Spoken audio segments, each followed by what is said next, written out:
এই দেশের ইসলামপন্থী জনতাকে উগ্রবাদী বলে, জঙ্গিবাদী বলে। আমি তো চিন্তা করি বাস্তবেই যদি তারা উগ্র হতো, বাস্তবেই যদি তারা জঙ্গি হতো, তাহলে এই জালেমদের নাম নিশানাও বাংলার জমিন থেকে হারিয়ে যেত।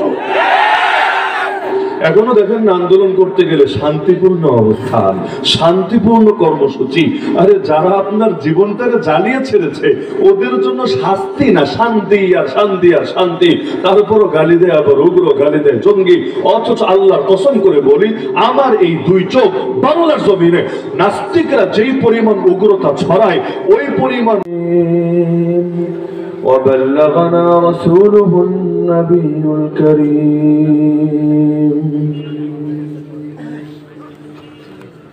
মণিপুর ঘাট হযরত যায়েদ বিন সাবিত রাদিয়াল্লাহু আনহু কওমি মাদ্রাসা এবং হালিমাতু সাদিয়া রাদিয়াল্লাহু আনহা কওমি মহিলা মাদ্রাসা এলাকাবাসীর যৌথ উদ্যোগে আয়োজিত আজকের অষ্টম বার্ষিক ইসলামী সম্মেলনের সম্মানিত সভাপতি হযরত আল্লামা মাওলানা আব্দুল ওয়াল সাহেব দামাত বরকাতুহুল আলিয়া, উপস্থিত আমার শ্রোতা ওয়াজিবুল ইহতিরাম হযরত উলামায়ে কেরাম, এলাকার গণ্যমান্য মুরব্বিগণ, স্থানীয় এবং দূরদূরান্ত থেকে আগত দিন দরদি কোরআন প্রেমী প্রতাহিদ জনতা এবং পর্দার আড়ালে থাকা মা ও বোনেরা, আল্লাহ রাসূল সাল্লাল্লাহু আলাইহি ওয়াসাল্লাম মক্কার বুকে যখন দাওয়াত শুরু করলেন, লাগাতার 13 বছরের সেই মেহনতের ফসল হলো বাহ্যিকভাবে মনে হচ্ছিল যে এত দীর্ঘকাল ধরে মেহনত করলেন, কিন্তু 1000টা লোক কালেমা পড়ে মুসলমান হলো না। আল্লাহ রাসূল সাল্লাল্লাহু আলাইহি ওয়াসাল্লাম যখন মক্কা থেকে হিজরত করেন, মুসলমানের সংখ্যা ছিল একেবারেই কম।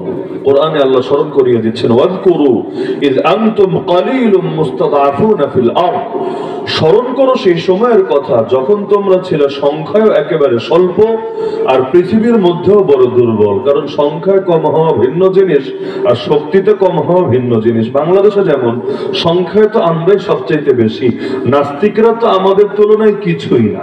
অনেক সময় এক মাহফিলে এই পরিমাণ লোক থাকে, পুরো বাংলাদেশ তন্ন তন্ন করে খুঁজলেও এত পরিমাণ আদর্শিক নাস্তিক খুঁজে পাওয়া যাবে না। কিন্তু সংখ্যায় বড় কম হলে কি হবে, শক্তিতে তো অনেক অগ্রসর, অনেক বেশি অ্যাডভান্স। ওরা ওদের কথাগুলো স্বাধীনভাবে বলবে, কিচ্ছু হবে না। আর আপনি ওদের কথার খালি কাউন্টার দিবেন আর প্রতিবাদ দিবেন, আপনার 14 গোষ্ঠী উদ্ধার করতে দেরি করবে না। এতকাল পর্যন্ত দেখেন না, মানুষ আন্দোলন করলো, সংগ্রাম করলো, এক একটা আন্দোলনকে এক এক ট্যাগ লাগিয়ে দমিয়ে দিল। এমনকি প্রথম হলো ডেইলি স্টার, শুধুমাত্র জঙ্গি ট্যাগ লাগিয়ে এই দেশের কত শত মুসলমানকে মাজলুম করার পথ খুলে দিয়েছিল এবং এদেরকে এই যে জুলুম করেছে, জুলুমকে বৈধতা দেওয়ার চেষ্টা করেছিল, এগুলোর কোনো হিসাব আছে। নিয়ম তো হলো কে অপরাধী আর কে অপরাধী না এটা নির্ধারণ করবে আদালত। আদালত যদি রায় দেয় তাহলে সাব্যস্ত হবে সে অপরাধী। এর আগে পুলিশ যখন গ্রেফতার করে নিয়ে যায় তাকে অপরাধী বলে না, অভিযুক্ত বলে। তার বিরুদ্ধে অভিযোগ এসেছে, অভিযোগের ভিত্তিতে আইন শৃঙ্খলা বাহিনী নিয়ে গেল, নেওয়ার 24 ঘন্টার মধ্যে তাকে হাজির করতে হয় কোর্টে, ম্যাজিস্ট্রেটের সামনে। ম্যাজিস্ট্রেট ফয়সালা দেবে তাকে কি ছেড়ে দেবে না রিমান্ডে নেবে। পুলিশও পারবে না নিজের থেকে রিমান্ডে নিতে। তখন যদি সাংবাদিক রিপোর্টও করে, তাকে সর্বোচ্চ এটা লিখতে হবে যে অমুক ব্যক্তিকে এই অভিযোগে গ্রেফতার করা হয়েছে, সে অভিযুক্ত। কিন্তু বাংলাদেশের সাংবাদিকরা তো বিচারকের বড় বিচারক হয়ে গিয়েছে। কোর্ট থেকে বিচার করা লাগবে না, ফয়সালা দেওয়া লাগবে না, গ্রেফতার হতে দেরি। এক নম্বর ফাইজলামি করে পুলিশে দেখবেন বুকের মধ্যে একটা প্ল্যাকার্ড লাগিয়ে দিয়েছে, বড় একটা সাইনবোর্ড লাগিয়ে দিয়েছে, কারো লেখা জঙ্গি, কারো লেখা এটা, কারো লেখা সেটা। মানে প্রথম ট্যাগটা তার এখান থেকে শুরু হয়েছে। 2 নম্বরে মিডিয়া ট্রায়াল শুরু করে দিয়েছে। এখানে অভিযুক্ত ব্যক্তির কোনো বক্তব্য নাই, যাকে গ্রেফতার করা হয়েছে তার কথা বলার কোনো সুযোগ নাই। পুলিশই বলবে সে এটা স্বীকার করেছে, পুলিশই বলবে সে ওটা স্বীকার করেছে, অথচ আল্লাহর বান্দা হয়তো জানেই না তার নামে কি চালানো হয়েছে। আর 3 নম্বর কাজটা সাংবাদিকরাই করে দেবে।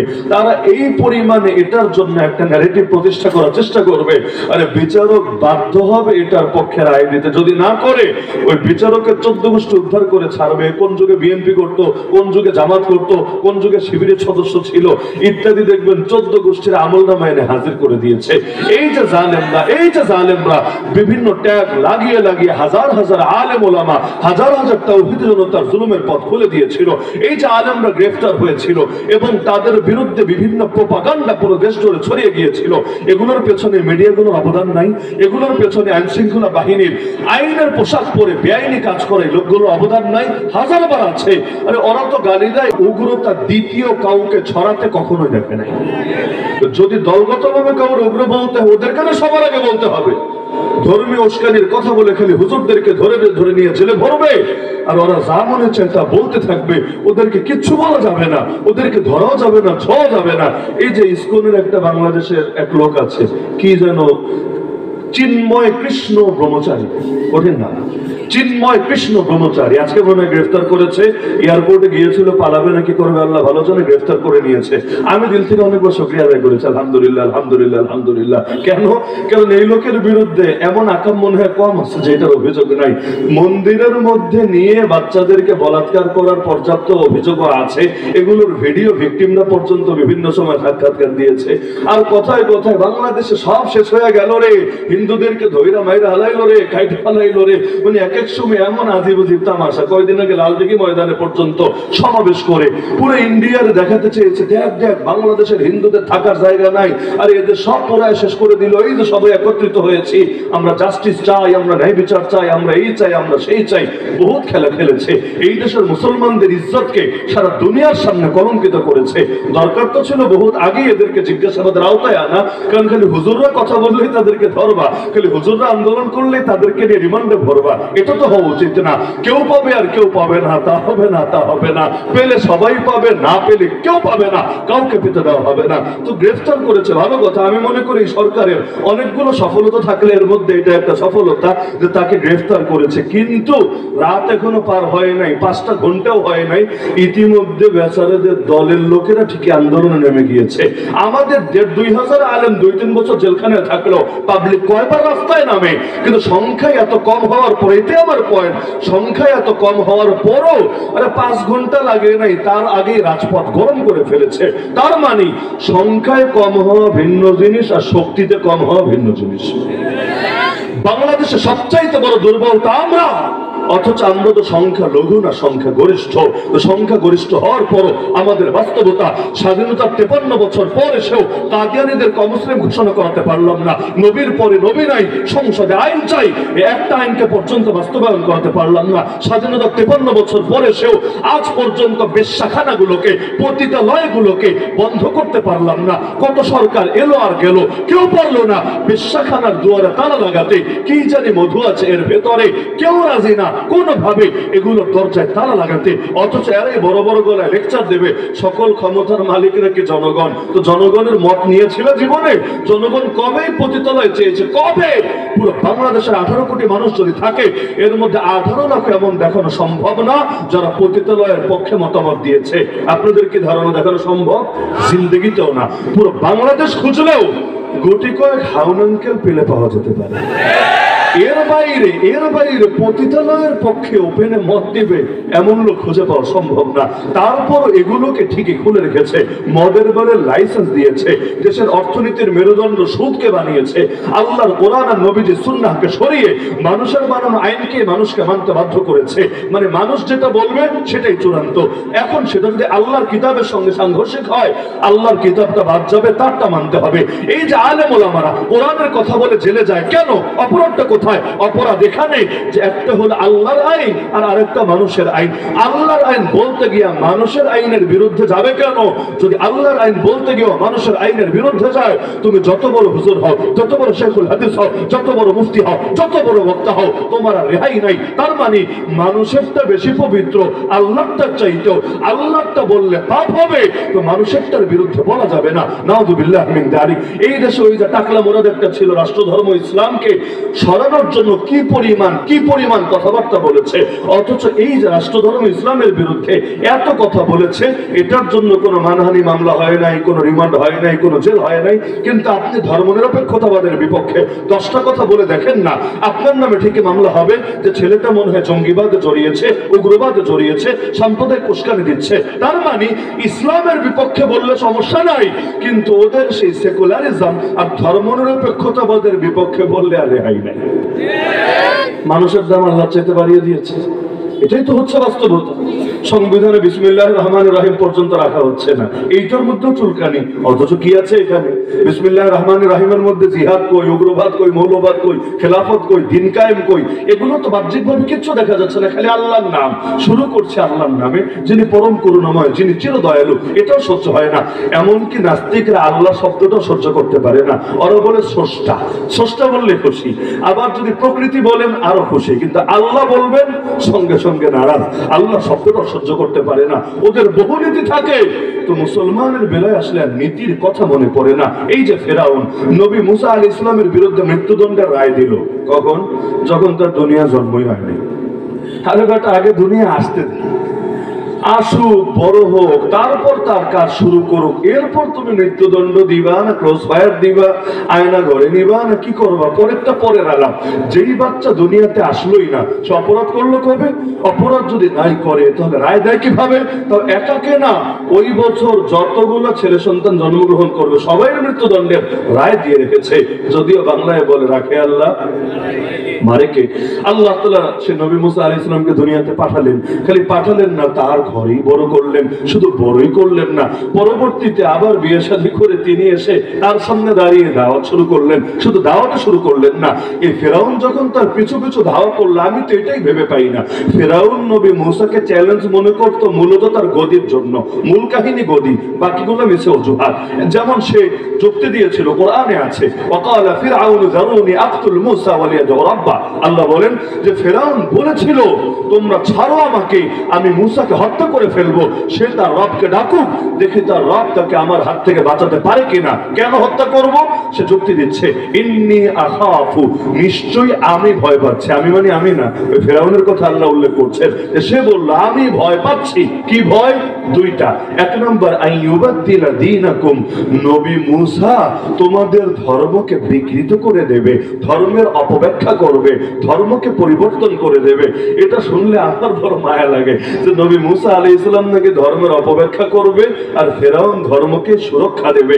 ফেরাউন, মাননীয় মহামান্য ফেরাউন মহোদয়, তিনি ধর্ম নিয়ে এত বড় পেরেশান, নবী মুসার হাত থেকে ধর্মকে বাঁচাতে হবে, না হলে নবী মুসা আলাইহিস সালাম ধর্মের অপব্যাখ্যা দিয়ে ছেলেদেরকে উগ্রবাদী বানিয়ে দিবে, সাম্প্রদায়িক বানিয়ে দিবে, টেররিস্ট বানিয়ে দিবে। আর দুই নম্বর যুক্তি কি ফেরাউনের, আও আইয়ুযহিরা ফিল আরদিল ফাসাদ, অথবা আমি ভয় পাচ্ছি নবী মুসা পৃথিবীতে জঙ্গিবাদ ছড়াবে। এই ফাসাদ মানে সন্ত্রাস, ফাসাদ মানে নৈরাজ্য, ফাসাদ মানে বিশৃঙ্খলা, ফাসাদ মানে জঙ্গিবাদ, টেররিজম। সে ভয় পাচ্ছে, ফেরাউন ভয় পাচ্ছে নবী মুসা নাকি পৃথিবীতে জঙ্গিবাদ ছড়াবে আর মাননীয় ফেরাউন মহোদয় ওয়ার এগেইনস্ট টেরর, সন্ত্রাসের বিরুদ্ধে যুদ্ধ পরিচালনা করবে, জঙ্গিবাদকে দমন করবে। পুরাই যেন আজকের যুগের আমেরিকা। কি মিল পাওয়া যায় নাকি যায় না? আপনি কোরআনের কথা বলবেন, বলবে দেখ দেখ দেখ ইসলামরে বিকৃত করে ফেলছে। আহা, তাহলে ইসলাম বিকৃত করছে হুজুররা, তাহলে সহি ইসলাম কোনটা? ওরা আপনার এমন একটা ইসলাম এনে দেবে যেই ইসলাম মেনে পর্দা না করেও চলবে, যেই ইসলাম মেনে গান বাজনাও করা যাবে, যেই ইসলাম মেনে মাঝে মাঝে মদও খাওয়া যাবে, যেই ইসলাম মেনে যত আকাম কুকাম আছে সব করা যাবে, যে ইসলাম মেনে আল্লাহরে চিপায় ফেলতে ফেলতে শুধু মসজিদ মাদ্রাসা সীমাবদ্ধ রেখে বাকি সবগুলো শয়তানদের দিয়ে দিলেও চলবে। যেমন বাংলাদেশে বহুত পার্টি নেতা এমন আছে, এখানেও থাকতে পারে, বহুত পার্টি নেতা এমন আছে এরা আল্লাহকে এমন ভাবে কোণঠাসা করতে চায়, রাজনীতিতে আল্লাহর বিধান চলবে না, অর্থনীতিতে চলবে না, বিচার আচারে চলবে না, আইন কানুনে চলবে না, সভ্যতায় চলবে না, সংস্কৃতিতে চলবে না, পার্লামেন্টে চলবে না, কোর্ট কাছারিতে চলবে না। আরে অদ্ভুত ব্যাপার, এমনকি ফ্যামিলি ল, পারিবারিক আইনের ক্ষেত্রে পর্যন্ত চলবে না, ব্যাংকে চলবে না, শেয়ার মার্কেটে চলবে না, বীমা প্রতিষ্ঠানে চলবে না, চাকরিতে চলবে না, ব্যবসায় চলবে না, আইনে চলবে না। তো চলবেটা কোথায়? তোমার মাথায় কোন জায়গায় আল্লাহর বিধান চলবে না? আল্লাহর বিধান চলবে কই? মসজিদে, মাদ্রাসায়, মাহফিলে, খানকায়। তাও আবার কিন্তু আছে, কিন্তু কি?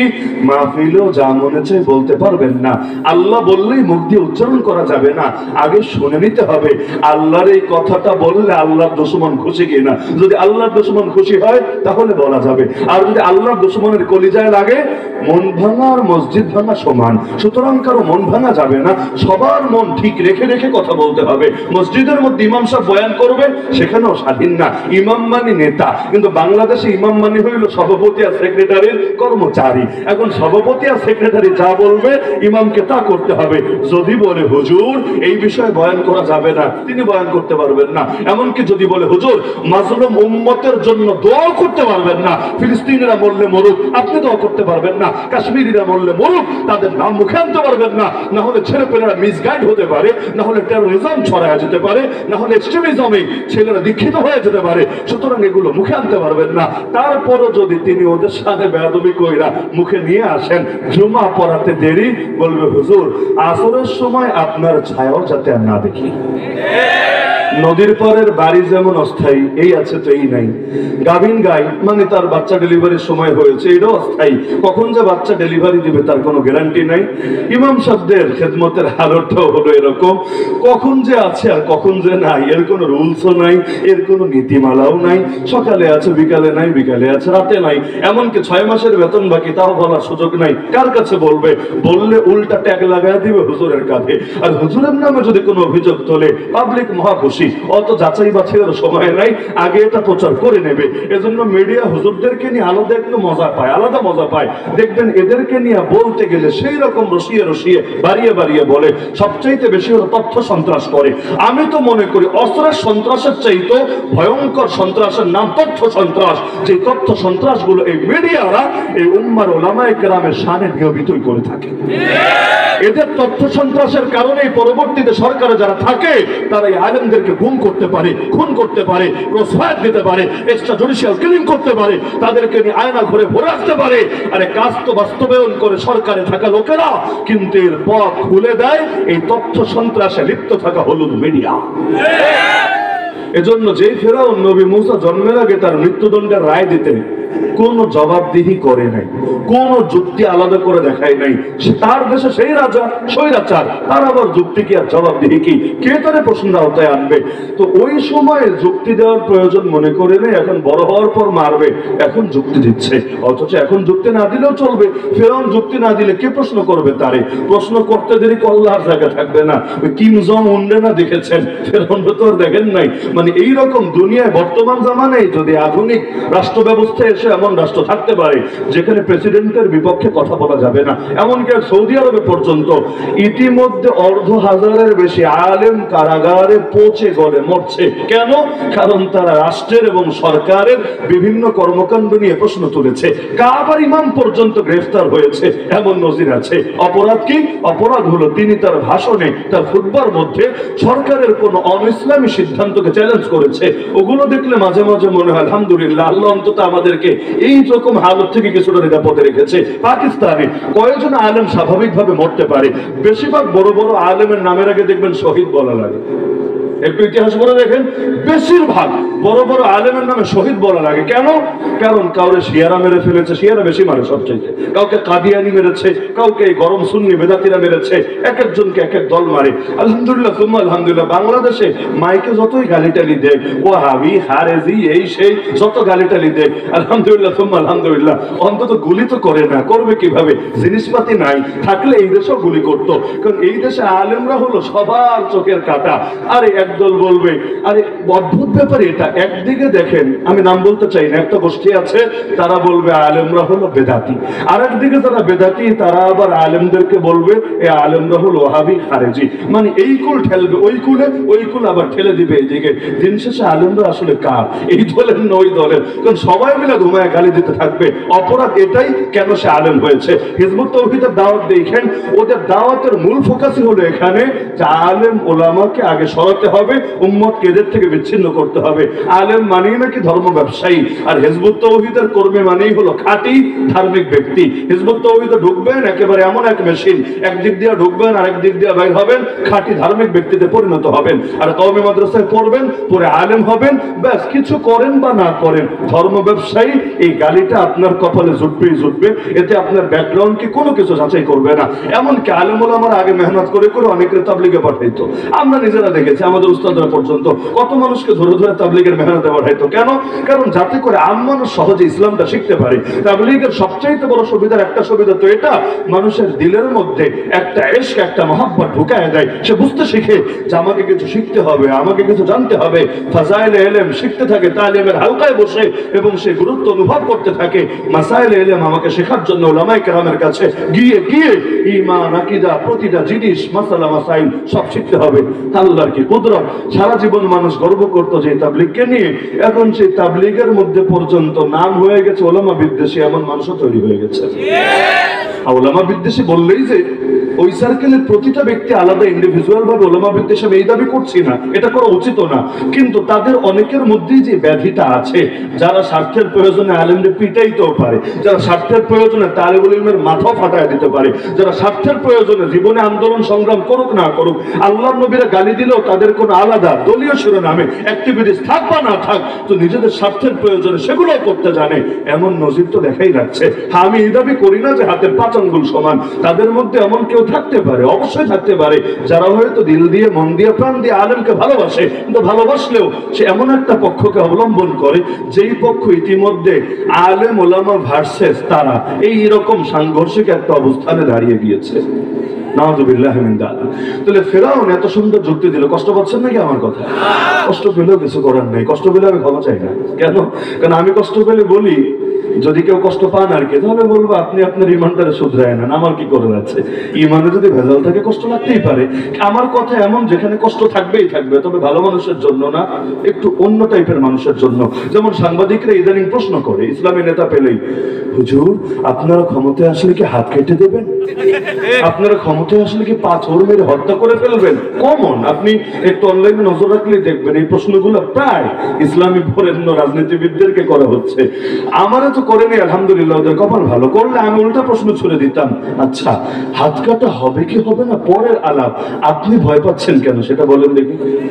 কারণ ইসলামে হাত কাটার বিধান বাস্তবায়ন করা হবে কি হবে না পরের আলাপ। হাত কাটা হয় কার? আরে চুরি করে যে চুরি, তো যে চুরি করে না তার হাত কাটা নিয়ে কোনো ভয় আছে? আর যে চুরি করেছে, তো একটা ললিপপ চুরি করলে হাত কাটা হবে এমন না, একটা পটেটো চিপস নিয়ে খায় ফেললে হাত কাটা হবে এমন না। মোহরের সর্বনিম্ন পরিমাণ যেটা, মোহরানা বুঝেন না? ওই বিয়ে করতে যে আপনারা মোহরানা নির্ধারণ করেন, মোহরানার সর্বনিম্ন পরিমাণ যেটা হাত কাটার জন্য যে নেশাব আছে, মানে যতটুকু হলে হাত কাটা যাবে ওইটারও পরিমাণ হলো সেটা 10 দিরহাম। এই 10 দিরহামের নিচে কেউ চুরি করলে সেখানে হাত কাটা হয় না। মসজিদের থেকে আজকাল তো জুতো চুরি হয়, ওই যে মসজিদের বাথরুমের জুতা, কাটা কাটা জুতা, সামনে দিয়ে কাটা, পিছন দিয়ে কাটা, এগুলো পর্যন্ত চুরি করে নিয়ে যায়। মাঝে মাঝে দেখি বদনা বেঁধে রেখেছে, তাও শিকল দিয়ে। কেন? কারণ এই বদনা শরীফরাও নাকি আস্ত রাখবে না, এইটারে পর্যন্ত নিয়ে খাবে। মানে এইরকম লোভ পেয়েছে, কি যে মধু আছে বদনার ভেতরে, এইটা আস্ত রাখতে পারবে না। এই চোরদের জ্বালায় মসজিদের বারান্দা পর্যন্ত অনেক জায়গায় খোলা রাখতে পারে না। কেন রাখবে? নামাজের নামাজ পড়ার জন্য। পাগলে এইসব ফ্যান নিয়ে যাবে, লাইট নিয়ে যাবে, কি যে এক মুশকিল। আর আজান তো মসজিদের ভেতর থেকেই দেওয়া লাগে, যদি আজানটা বাইরে থেকে দেওয়াটাই ভালো, উত্তম, ভেতর থেকে দিতে হয়। কেন? মাইকটাতে পর্যন্ত একদম গায়েব করে ছাড়বে। আর কিছু কিছু জায়গায় আলহামদুলিল্লাহ এদের একটু সতর্কতা ভালো, মুয়াজ্জিন সাহেবের রুমে বা এরকম কোন জায়গায় নিয়ে মাইকটা সেট করে রাখে, এটাই সর্বোত্তম, এটাই সর্বোত্তম। আর যেখানে এটা পারে না, এরা তো ডাইরেক্ট মসজিদের মিম্বারের পাশে নিয়ে মাইক বসায় রাখে, সেখান থেকে আজান দেওয়া লাগে, শুধুমাত্র এই চোরদের চুরির হাত থেকে আল্লাহর ঘরের আসবাবকে হেফাজতের জন্য। তাহলে এই যে চুরি করলে হাত কাটা হয়, তো এটা তো ভয় পেলে চোর পাবে, যে চোর না সে ভয় পাবে কোন দুঃখে? একইভাবে পাথর মেরে মারা হয় কারে? পাথর মেরে মারা হয় বিয়ার পরও আকাম ছাড়তে পারে নাই যে। এমনকি বিয়ের পরে আকাম করলেই পাথর মারা হবে তা না, বরং তো 4 জন সাক্ষীর চাক্ষুষ সাক্ষ্য থাকা লাগবে। 4 জন সাক্ষী বুঝেন, বেটা পাপ করবি তো করবি, তাও 4 জনের চোখের সামনে। আড়াল থেকে দেখলে হবে না, দূর থেকে আওয়াজ শুনলেও হবে না, এমনকি সিসিটিভি ফুটেজ দেখেছে এতেও দলিল হবে না, বরঞ্চ 4 জন এমন ডাইরেক্ট ভাবে দেখা লাগবে। ফতোয়ার কিতাবে, ফিকহের কিতাবে শব্দ আছে, বড় জটিল শব্দ, রাআইতুহু ওয়াতিআহা ফি ফারজিহা কাল মিলি ফিল মিখালা। এটার অনুবাদ করা আসলে আমার পক্ষে, এখানে বহুত বয়সের বাচ্চা কাচ্চারা আছে, সম্ভব না। ঠিক এই ভাষায় একেবারে সাক্ষ্য দিতে হবে বিচারকের সামনে যে, মহামান্য বিচারক, আমি পুরুষটাকে দেখেছি মহিলার সাথে এই যে এভাবে এভাবে এটা এটা করেছে, একেবারে বাক্য কি বলবে এটা ফতোয়ার কিতাবে এই কুদুরিতে আছে, হেদায়ে আছে। আশপাশে মাদ্রাসা থাকলে একটু খোঁজ নিয়ে আসেন যে বাক্যটার অর্থ কি হয়। এভাবে বললে তারপর তার উপর এই বিধান জারি করা হবে। চারজন যদি ডাইরেক্ট দেখে এরপরও যদি ওরা শাস্তি না দেয়, এই সমাজকে জিনার হাত থেকে কিভাবে বাঁচাবে? তখন তো পুরো সমাজের মধ্যে অন্যায় ছড়িয়ে যাবে। আজকে যেমন বাংলাদেশের মানুষ নাচ গানকে কোনো পাপ মনে করে, ঢোল তবলা বাজানোকে কোনো পাপ মনে করে, মডেল হওয়া, নায়িকা হওয়া, গায়িকা হওয়াকে কোনো পাপ মনে করে? আরে পাপ তো মনে করেই না, বরং এগুলোকে লোভনীয় ব্যাপার মনে করে। এক নায়িকারে দেখে হাজার মেয়ে, লাখ মেয়ে নায়িকা হওয়ার জন্য উৎসাহিত হয়। এক গায়িকাকে দেখে হাজার মানুষ গায়িকা হওয়ার জন্য উৎসাহিত হয়। এমন কেমন এক জামানা ছিল, গলা যাদের ভালো হতো এরা গায়িকা হওয়ার চেষ্টা চালাতো, গায়ক হওয়ার চেষ্টা চালাতো।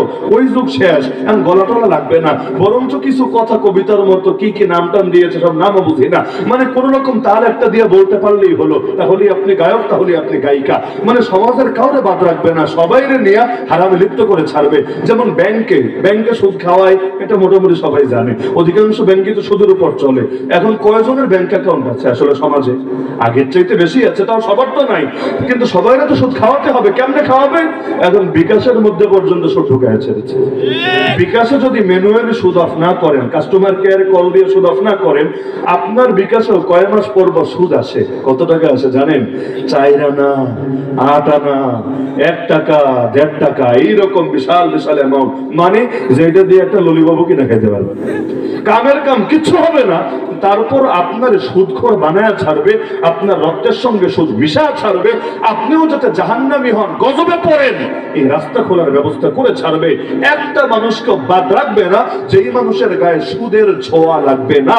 এমনকি এই যে শুনি মাথা পিছু ঋণ 1.5 লাখ টাকার বেশি, এই মাথা পিছু ঋণের মধ্যে বড় একটা অংশ সুদ। খবর আছে কেন? কারণ রাষ্ট্র যখন ঋণ নিয়েছে, লোন নিয়েছে, সুদের ভিত্তিতেই নিয়েছে। এখন ওই সুদ পরিশোধের দায়িত্ব খালি আমার না, আজকে সন্ধ্যার পরে যে বাচ্চাটা জন্ম নিয়েছে না, ওর মাথা পিছু দায়িত্ব চলে এসেছে, ওদেরকে এখন এই সুদটা পরিশোধ করতে হবে। সুদকে এমন ব্যাপক করা করেছে, সুদ ছাড়া কিছুই হবে না সমাজে।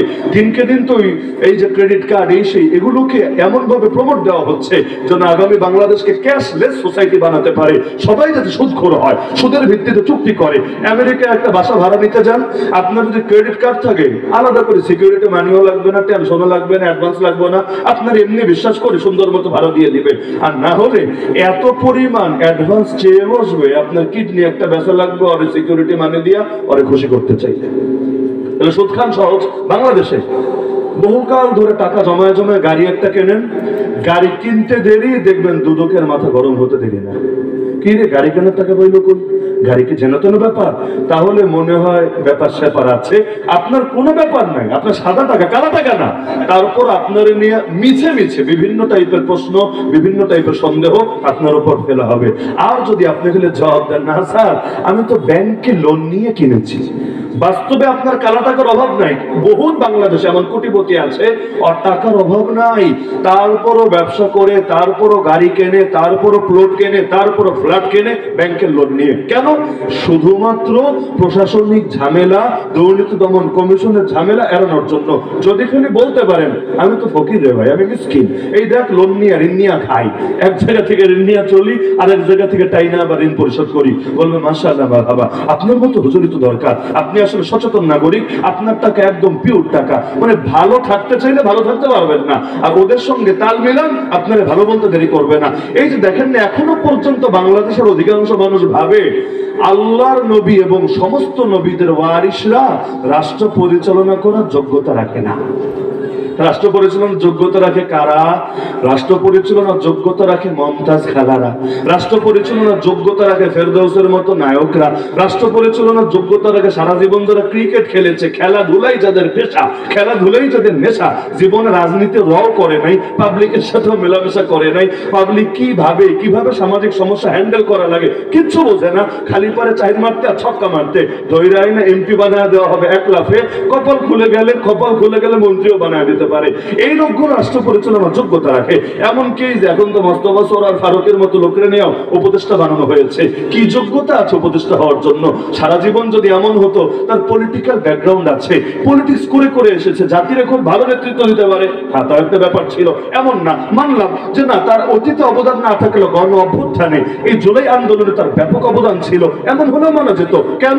কারণ এই সরকারের সাংবিধানিক কোনো ভিত্তি নেই, কোনো ভিত্তি নাই, তার একমাত্র ভিত্তির নাম গণ অভ্যুত্থান। তাহলে কেউ যদি গণ অভ্যুত্থানের চেতনা আঁকড়ে থাকে, গণ অভ্যুত্থানের স্পিরিট ধারণ করে, সে নেতা হতেই পারে, আপত্তির কিছু নাই। কারণ এখন যারা নেতা হয়ে আছে এদের অনেকের জাতি চিনতো না, জীবনে নামও শোনে নাই, কিন্তু এরা যেহেতু একটা সফল আন্দোলন করেছে, এদেরকে নেতা মেনে নিতে পাবলিকের দ্বিমত নাই, দ্বিধা নাই, কেউ আপত্তিও করে নাই, গণভোট করো বা এই দাবিও তোলে নাই, চালাও চালাও, যেই কয়েকদিন প্রয়োজন সংস্কার করো। কিন্তু যেই মানুষটা এতকাল ধরে চাটাচাটি করেছে, কাদের যাদেরকে আন্দোলন করে উৎখাত করা হয়েছে, এদেরকে চাটতে চাটতে চাটতে জিহ্বারে পর্যন্ত খসে ফেলেছে, এমনকি নিজে তো চেটেছে, বৌরদিয়া পর্যন্ত চাটিয়েছে। কেন? কারণ দেখা গিয়েছে বৌরদিয়া পর্যন্ত ওদের পক্ষে সিনেমা বানিয়েছে, ঘরে ঘরে জিনা ঢুকায় দেওয়ার জন্য, ঘরে ঘরে মুসলমান যুবক যুবতীদের চরিত্র নষ্ট করার জন্য এতকাল ধরে অবদান রেখেছে। এমনকি সমকামিতার মতো নিকৃষ্ট পাপ, যেটাকে শুধু কিশোরগঞ্জের মুসলমান না, পুরো বাংলাদেশের প্রায় সবাই, শুধু মুসলমান বলেই কথা না, হিন্দু বলেন, খ্রিস্টান বলেন, বৌদ্ধ বলেন, পাহাড়ি বলেন, অধিকাংশ মানুষ ঘৃণা করে চরম ভাবে, যেটা নাম শুনলেও মানুষ